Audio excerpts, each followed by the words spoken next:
All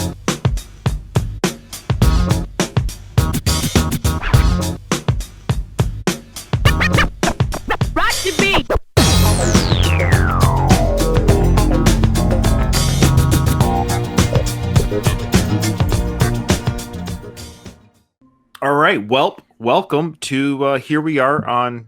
I screwed that up. Welp, Welp. Here we are on YouTube, Nathan. Welcome, Ryan. Welcome to you, and welcome to all of our tens and tens of viewers. Nathan, have you ever heard of the band Akadika? Akadika. Have you ever heard of them? Isn't that like how you plug things in? Something like that. Like that's right. Well, did you know that alternate current direct? Yeah, alternate current, direct current. It was actually a term back in the day. When my dad told me this when he was young. It would meant you can swing both ways. Oh. It was a term for that. That your AC/DC, that you could be that's great. Anyways, but these guys, if you read their lyrics, they only swing one way, if you know what I mean. But the hang on, I'm going to correct that.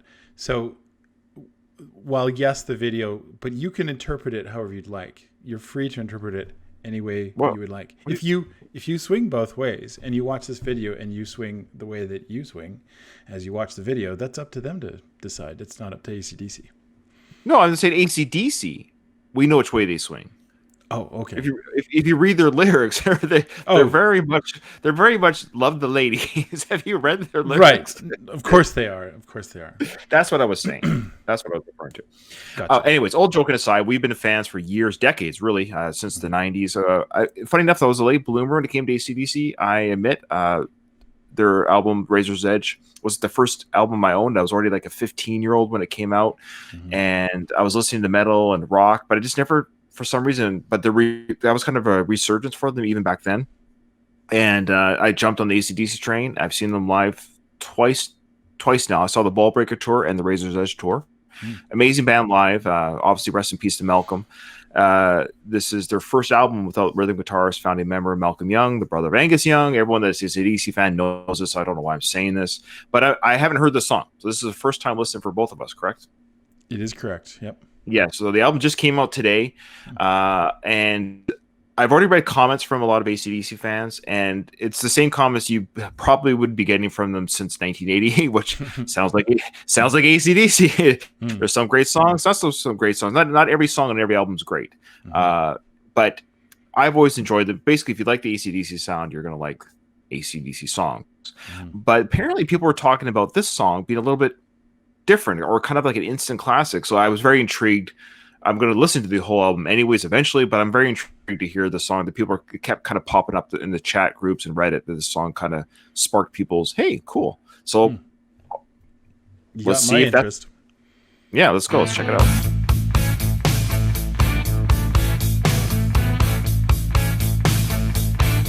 Yeah, a little bit different sound right away. Like, yep.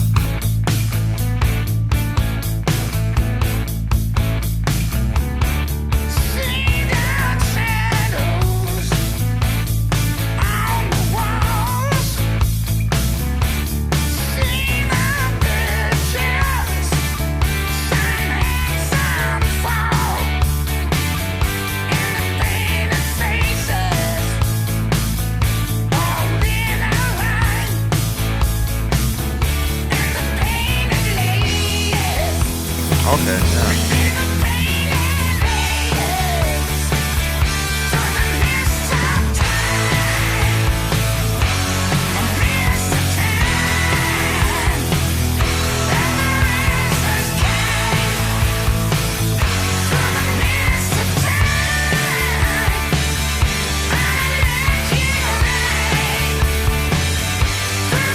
It's brighter.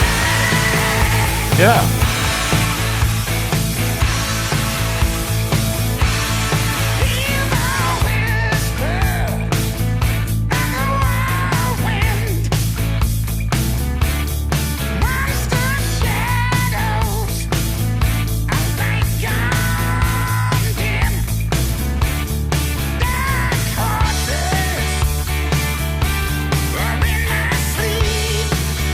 Love that change.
Well, that was That impressive. was a fun song. Yeah.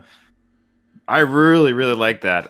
What a great production. First off, production value. This sounds great. What a great production sound. Totally. Yep. Like that bass line was nice and groovy, and the tone of the guitar was a little bit different. It sounded like it. I don't think I've heard that tone from them before. Yeah, it's a cleaner, kind of brighter sound. Exactly. Yeah, it definitely had that nice little, clean. It wasn't very distorted, and then the nice little solo, and then the harmony. I love the backing vocal of AC/DC. In the background. Yeah, I agree. And yeah, instant classic. I agree with what people are saying. It's an instant classic, and AC/DC always seems to do like let's be honest, they'll have 10 songs on an album. 5 will be, you could throw them in a concert and have a good time. 5 might, I would say fillers, but they're just kind of era AC/DC songs. And I think this is a song I hope they play at a show. Yeah. If shows ever come back, boy. Ugh. I always wonder about songs like this when a band does a song and they're kind of like, where does this one come from? Because on my channel, I do this whole thing on creativity, where creativity comes from, and I'm always curious about that. I suspect things like this come out of like not caring too much about making a hit song. Most of the good ones do come from those kinds of sessions when, everybody just kind of like relaxes and just says, oh, let's just play something. And then you get something brilliant. Yeah. And what an interesting title too for an AC Through the Mist of Time. Was that what it's called again? Yeah. Sorry. Yeah. Like, and yeah, it was great. I love this. So good job, Brian, Angus, and gang. Yeah. So, well, that was AC/DC. Welp, we just got hit with AC/DC. Still doing it almost 50 years. Yeah, 50 years of dressing up like a schoolboy and. That's amazing. They're great. They're great. All right. Well, that was AC/DC. Nathan, have a good night. Good night to you. I don't know why you're bowing to me, but I'll bow back to you. It's the AC/DC way. Okay, bye.